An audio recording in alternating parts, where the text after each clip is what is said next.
ध्यान दो, पहला पॉइंट जो है देखिए इधर, धनात्मक से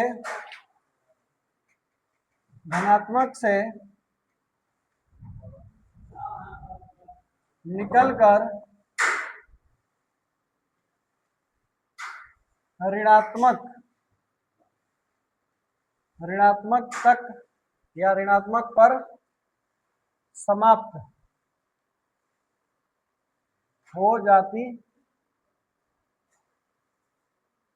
ये पहला गुण है ना, ये पहला गुण है। जैसे देखें, ये पॉजिटिव चार्ज और ये निगेटिव चार्ज, ठीक है, ये धनात्मक से निकली और कहाँ चली गई, ऋणात्मक पर। ये धनात्मक से निकली और कहाँ पे समाप्त हो गई, ऋणात्मक पर, ठीक है, ठीक, धनात्मक से निकली और ऋणात्मक पर समाप्त हो गई। ऐसी बहुत सारी रे यानी विद्युत क्षेत्र रेखाएं निकलेंगी और ऋणात्मक तक जाके खत्म हो जाएगी। तो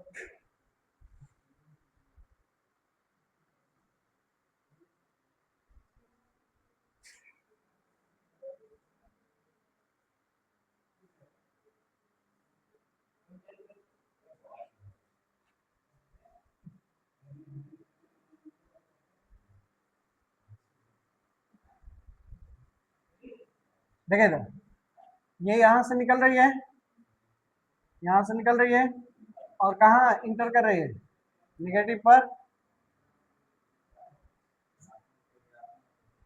ये ऋणात्मक पर समाप्त हो गई, ठीक है। तो ये पहला गुण है। दूसरी बात ये कि इसमें से अगर कोई मिसिंग हो, इसमें से अगर कोई मिसिंग हो, यानी इन दोनों आवेश में से कोई एक आवेश न हो, इन दोनों आवेश में से कोई एक आवेश न हो, तो जैसे देखिए मान ले पॉजिटिव है, ठीक है, पॉजिटिव है, ठीक, तो ये यहां से निकलेगी और कहाँ चली जाएगी, अनंत तक। कहाँ चली जाएगी, अनंत तक। यहां से निकली और इसका पता ही नहीं है कहाँ तक जाएगा, इसका पता ही नहीं कहाँ तक जाएगा ना, बस ये निकलता हुआ दिखाई देगा, लेकिन खत्म होता हुआ दिखाई नहीं देगा, क्योंकि वो कहाँ जा रही है, अनंत तक, ठीक है। तो ये ऐसे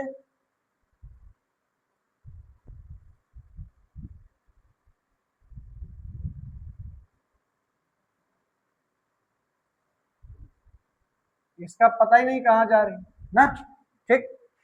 अब ये हम इधर मोड़ तो जरूर दिए हैं, लेकिन कोई जरूरी है क्या कि इधर ही जाएगा, नहीं, इसका आता पता नहीं है। हो सकता है कि ये पॉजिटिव इधर है तो उसको हो सकता है कहीं अनंत में निगेटिव इधर मिल रहा हो, तो वो ऐसे आएगी, बोला कि ना, ठीक।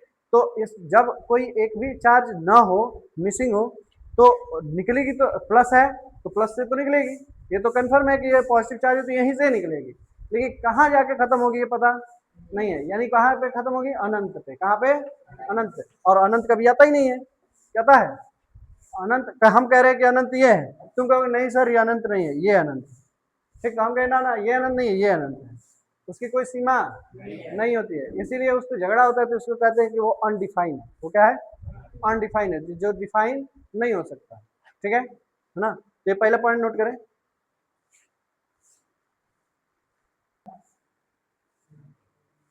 कि देखिए, सुनिए ध्यान दो, एक ये मान लो कोई विद्युत ये विद्युत क्षेत्र रेखा है, ठीक है, और इस पॉइंट पे कहीं भी कोई भी पॉइंट ले लो ना, इस पॉइंट पे हम अगर एक स्पर्श रेखा खींच रहे हैं, एक क्या खींच रहे हैं, स्पर्श रेखा, तो उस स्पर्श रेखा की जो दिशा होगी ना, उस स्पर्श रेखा की जो दिशा होगी वही हमारा विद्युत क्षेत्र की दिशा होगी, और जिधर विद्युत क्षेत्र की दिशा होगी उधर ही विद्युत बल की दिशा होगी ना। ये क्या कह रहा है, कह रहा है कि जब किसी विद्युत क्षेत्र की रेखा पर एक स्पर्श रेखा खींचते हैं, तो जिस बिंदु पर वो कटता है या टच होता है, उस पॉइंट पर पॉजिटिव और निगेटिव आ जाता है, उस पॉइंट पे क्या आता है, पॉजिटिव और निगेटिव, और जैसे ही पॉजिटिव और निगेटिव आएगा तो उसमें एक बल उत्पन्न हो जाएगा, उसमें क्या उत्पन्न हो जाएगा, अरे आकर्षण या प्रतिकर्षण बल उत्पन्न होगा ना, और वो उत्पन्न होता है तो उसकी दिशा पता करनी हो जाती है कि कहां पर होगा, तो उसकी दिशा उधर ही होगी जिधर स्पर्श रेखा की दिशा होगी, और जिधर स्पर्श रेखा की दिशा होगी तो उधर ही विद्युत क्षेत्र रेखा होगी और उधर ही बल की भी दिशा होगी। तो लिखे एक लाइन इसमें, हाँ ये बना लो, चाहे लिख लो उसके बाद बनाओ। देखो किसी भी बिंदु पर विद्युत क्षेत्र की, किसी भी बिंदु पर विद्युत क्षेत्र रेखा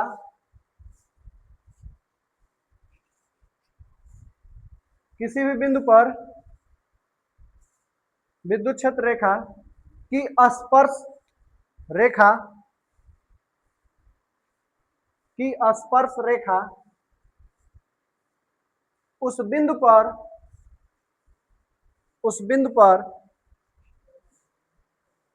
विद्युत क्षेत्र ई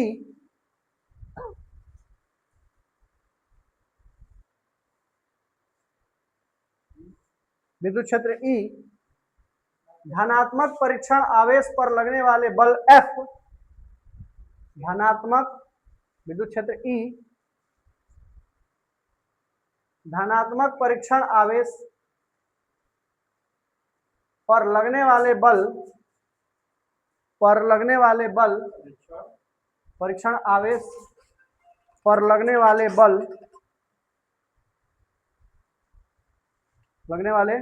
बल F की दिशा बताती है। संजय खरवार कर रहे हैं, संजय खरवार। देखो तीसरा पॉइंट, विद्युत क्षेत्र रेखाएं हमेशा परिणामी विद्युत क्षेत्र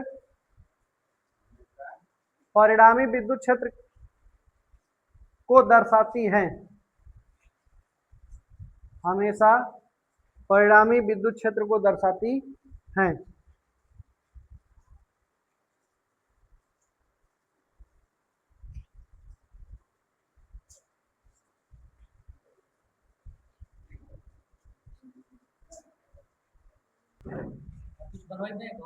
नहीं इसका क्या, इसका वही यही वाला बनेगा। देखो दो विद्युत क्षेत्र रेखाएं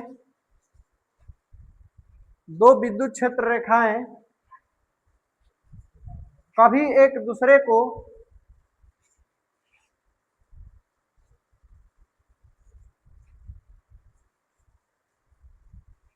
दूसरे को नहीं काटती हैं, नहीं टच करती हैं, एक दूसरे को नहीं काटती हैं और न ही टच करती हैं, क्योंकि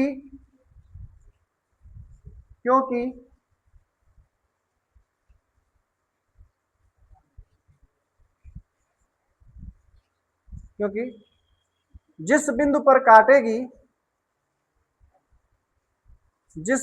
काटेगी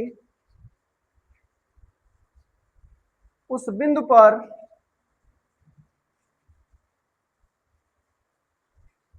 पर दो दिशाएं होंगी जो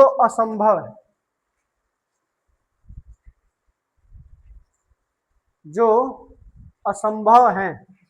देखिए इधर कैसे,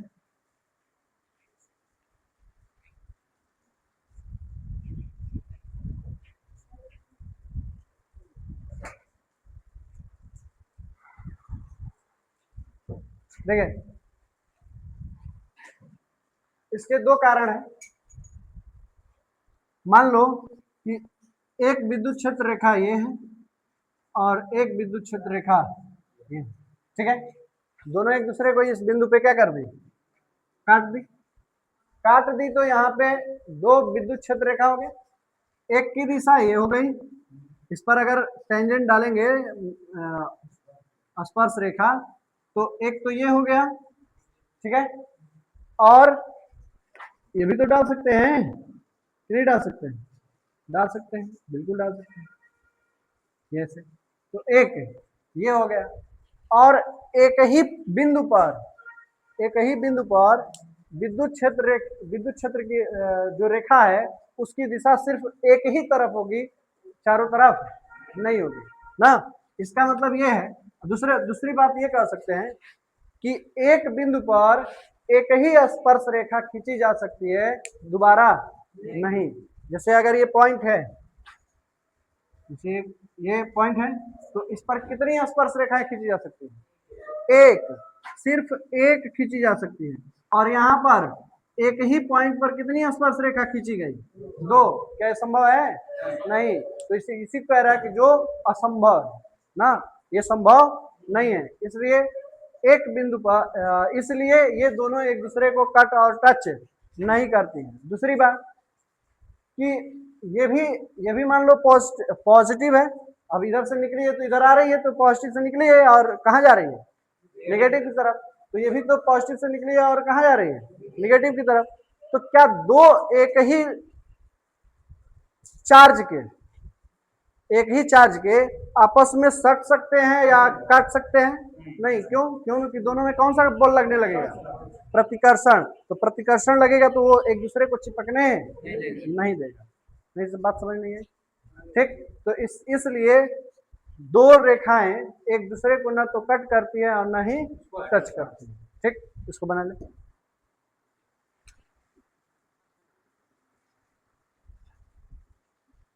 नॉट पॉसिबल।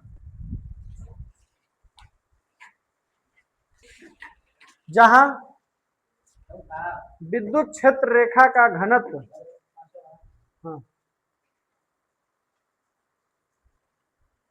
जहां विद्युत क्षेत्र रेखाओं का घनत्व अधिक होता है,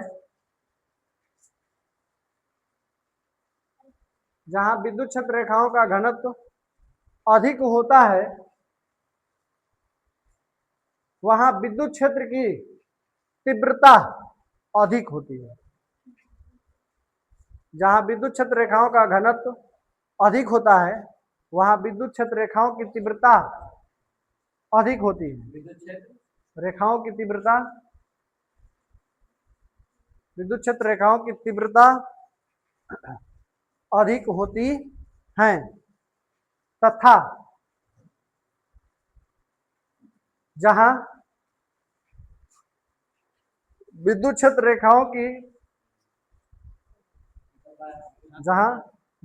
रेखाओं की घनत्व कम होता है, घनत्व कम होता है, वहां विद्युत क्षेत्र रेखाओं की तीव्रता कम होती है। विद्युत क्षेत्र रेखाओं की तीव्रता कम होती है।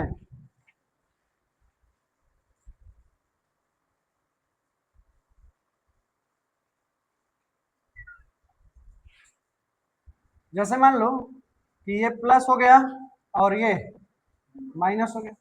ठीक, यहां से ऐसे रे निकली,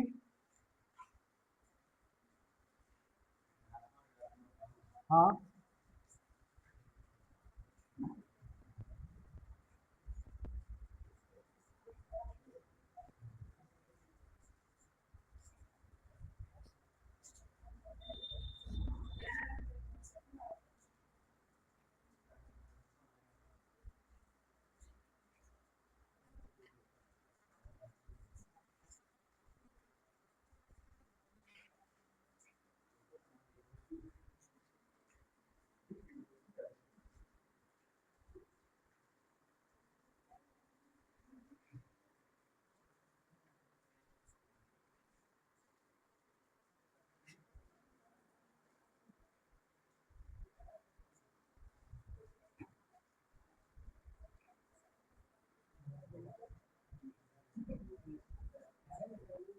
देखिए एक मिनट, सुनो ध्यान दो। सुनो ध्यान दो, क्या समझ आ जाएगा समझ में? देखिए ये सिग्मा क्या है? घनत्व। क्या है? घनत्व। तो यहाँ दे रहे हैं घनत्व नंबर 1। ठीक, तो यहाँ विद्युत क्षेत्र की तीव्रता को दे रहे हैं E1। क्या दे रहे हैं? E1। ठीक है, यहाँ सिग्मा 2 और यहाँ E2। ठीक है, यहाँ सिग्मा 3 और यही E3। और यहाँ सिग्मा 4 और यहाँ E4 और यहाँ सिग्मा 5 और यहाँ E5। अब ये बताओ, घना तो जानते होगे, घन, घन का मतलब वहां पे जिसकी भी अगर घन की बात करें तो वहां उसकी संख्या क्या होनी चाहिए, ज्यादा ना। अगर जैसे जंगल में जाते हैं तो कहते हैं अरे बड़ा घना घोर जंगल है, यानी उसमें पेड़ों की संख्या ज्यादा है। और जिसमें पेड़ों की संख्या कम हो तो उसको क्या कहेंगे, जंगल में गए थे लेकिन उसमें कम पेड़ और ज्यादा नहीं था। ठीक, तो देखिए सबसे ज्यादा घनघोर, अच्छा यहाँ पे क्या बहुत ज्यादा घनघोर दिख रहा है, यहाँ पे घनघोर नहीं दिख रहा है, दिख रहा है नहीं, क्या बराबर, नहीं नहीं देखिए यहाँ पे गैप ज्यादा नहीं दिख रहा है, गैप ज्यादा दिख रहा है, मुझे अंदाजा लगा तो यहाँ पे गैप ज्यादा दिख रहा है, यानी यहाँ पे यही रे आई है, यही विद्युत क्षेत्र की रेखाएं हैं। तो यहाँ जो है यहाँ घनघोर है और यहाँ घनघोर नहीं है, तो इसके अपेक्षा यहाँ विद्युत क्षेत्र की तीव्रता क्या होगी, अधिक होगी। यानी हम लिख सकते हैं कि sigma is directly proportional to E. बोलो, अगर घनत्व तो जहां ज्यादा होगा वहां विद्युत क्षेत्र की तीव्रता भी ज्यादा होगी। तो इसमें अगर लिखना चाहें तो सबसे ज्यादा घन यहाँ है, यानी sigma 3 is greater than sigma 2 is greater than sigma 1 is greater than sigma 4, उसके बाद लास्ट में सिग्मा 5। तो क्या इसी तरह से E1 E3 is greater than E2 is greater than E1 is greater than E4 is greater than E5 होगा कि नहीं होगा। तो कुल मिला के जहां पे विद्युत क्षेत्र की घनत्व अधिक होगा वहां विद्युत क्षेत्र की तीव्रता अधिक होगी। ठीक है, नोट करें। हाँ अगला पॉइंट लिखो, कभी भी विद्युत क्षेत्र रेखाएं कभी भी विद्युत क्षेत्र रेखाएं बंद लूप नहीं बनाती हैं, कभी भी विद्युत क्षेत्र रेखाएं बंद लूप नहीं बनाती हैं, क्योंकि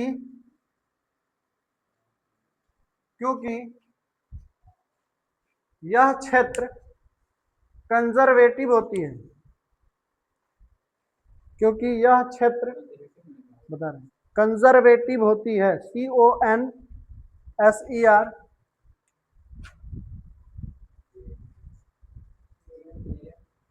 कंजर्वेटिव होती है, देखिए लिखा है कंजर्वेटिव होती है। कंजर्वेटिव का मतलब यह है कि उस जगह पर किया गया कार्य कितना हो, जीरो, कितना हो, जीरो। तो अगर मान लो हम यहां से कार्य करना शुरू किए और करते करते करते करते करते करते करते करते करते करते यहीं आ गए, ठीक, एनर्जी तो हमारी खर्च हुई, लेकिन पूछा गया कि कार्य कितना हुआ, तो कहेंगे फिजिकली कार्य जीरो, कितना हुआ, जीरो। क्यों, क्योंकि बल गुणे बल की दिशा में विस्थापन क्या कहलाता है, कार्य, कार्य बराबर बल गुणे बल की दिशा में विस्थापन। तो बल तो जो लगा लगा, लेकिन विस्थापन कितना हुआ, जीरो। तो बल गुणे बल की दिशा में विस्थापन ही जब जीरो हो गया तो कार्य कितना, जीरो। इसलिए यह बंद लूप नहीं बनाती हैं। ठीक, दूसरी बात, हम लोग जानते हैं कि अगर ये यहां से चलिए तो पॉजिटिव से चल करके कहाँ जाएगी, निगेटिव पर, और जहां से चलिए वो कौन सा है, पॉजिटिव। तो क्या पॉजिटिव जा करके पॉजिटिव पे आएगा, नहीं आएगा, नहीं आएगा। ठीक, इसलिए बंद लूप नहीं बनाती है। तो कैसा लूप बनाती है, तो ये प्लस और ये माइनस, ये यहां से ऐसे निकली, यहाँ खत्म, यहाँ खत्म, ये खत्म, ये ऐसे बना सकती है, ऐसे हाँ वक्र बना सकती है, लूप नहीं बना सकती। ठीक है, ये यहाँ खत्म हो गई है, ये एक दूसरे के साथ जुड़ी नहीं है ना, बना दोनों दोनों। देखें अगला लिखिए, विद्युत आवेश से निकलने वाली या प्रवेश करने वाली विद्युत आवेश से निकलने वाली या प्रवेश करने वाली विद्युत क्षेत्र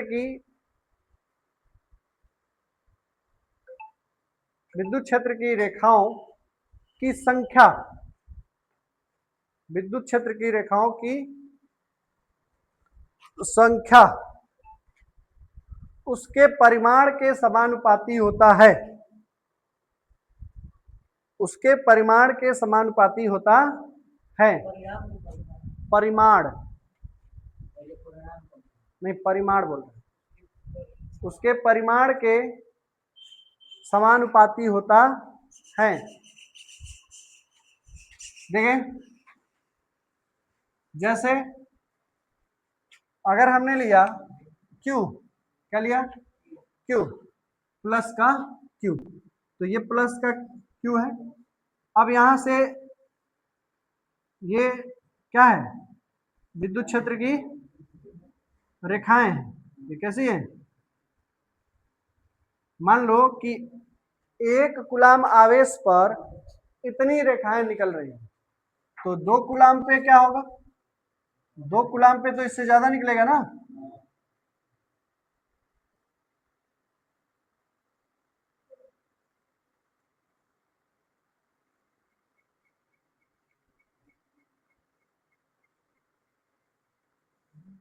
तो इसका मतलब ये है कि जितना ज्यादा आवेश होगा उतने ज्यादा रेखा निकलेगी, उतनी ज्यादा रेखा निकलेगी। इसका मतलब कि आवेश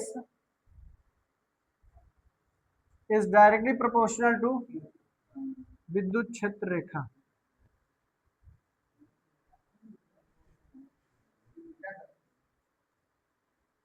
बोलो हाँ कि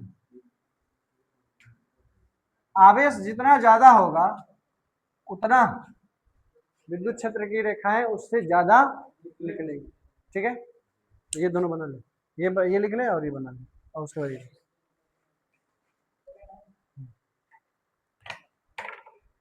विद्युत फ्लक्स,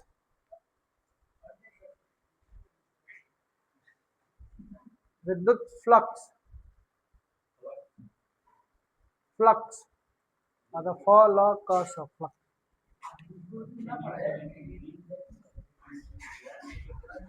है,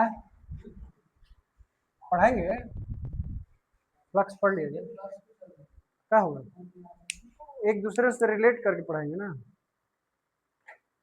इससे रिलेट करेंगे उसको, द्विध्रुव को। सुने, फ्लक्स, विद्युत फ्लक्स क्या होता है। अब इसमें सबसे पहले क्या जानना होता है, एरिया वेक्टर। क्या, जो क्षेत्रफल होता है सदिश राशि होता है कि अदिश, क्षेत्रफल सदिश होता है कि अदिश, कैसे,